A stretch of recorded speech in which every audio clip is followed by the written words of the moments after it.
ஒரு ஊரில் ஒரு இளைஞன் இருந்தான். ஒரு நாள் அவன் ஒரு குருவை தேடிக்கிட்டு புறப்பட்டான். ஊரை விட்டு வெளியில் போனான். போகிற வழியில் ஒரு காடு. அந்த காட்டில் ஒரு மரத்தடியில் ஒரு பெரியவர் உட்காந்துருக்கிறார். அமைதியாக மௌனமாக அவர் அமர்ந்திருக்கிறார். இந்த பெரியவரை விசாரிக்கலாம், குருவை தேடி கண்டுபிடிக்கிறதுக்கு இவர் ஏதாவது ஒரு வழி சொல்லி கொடுப்பார் அப்படின்னு நினச்சிக்கிட்டு அவரை நெருங்கினான்.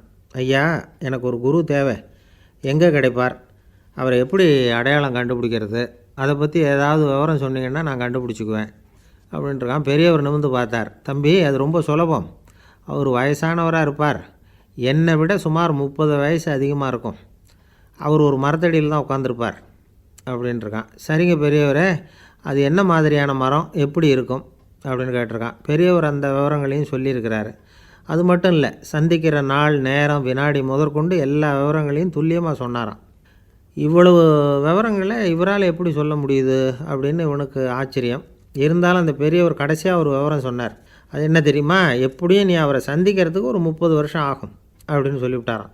ரொம்ப நன்றிங்க பெரியவரே அப்படின்னு சொல்லிவிட்டு அந்த இளைஞன் புறப்பட்டுருக்கான். இப்போ அவனுக்கு குரு பற்றின விவரம் எல்லாம் கிடச்சிட்டுது, சந்திக்கிற நேரமும் தெரிஞ்சுட்டுது. ஆனால் 30 வருஷம் அவரை தேடி அலைய வேண்டியிருக்குமே. அவன் தேட ஆரம்பித்தான். காடு மலை எல்லாம் சுற்றி அலைஞ்சான்.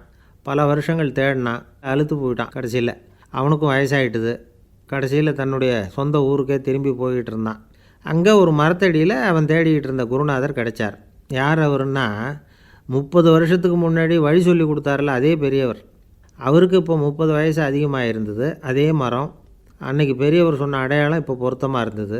இப்போ அந்த பெரியவர் சொன்னார், சரியாக வந்து சேர்ந்துட்டேன், வா, உனக்காக தான் நான் இவ்வளவு காலமும் காத்துக்கிட்டு இருந்தேன் அப்படின்னாரான். என்ன சொல்கிறீங்கன்றிருக்கான். 30 வருஷத்துக்கு முன்னாடி என்கிட்ட வந்தியே, அப்போவே என் காலம் வந்து முடிஞ்சு போயிருந்தது.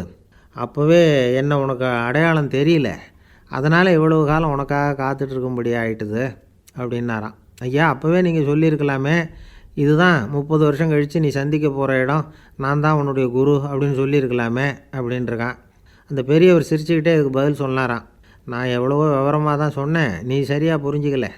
காரணம், அப்போது நீ போதுமான அளவுக்கு பக்குவம் பெற்றிருக்கவில்லை. அதனால் புரியும் சக்தி இல்லாமல் போயிட்டுதப்போ 30 ஆண்டு காலம் நீ அலைஞ்சி தெரிஞ்சிருக்கிற.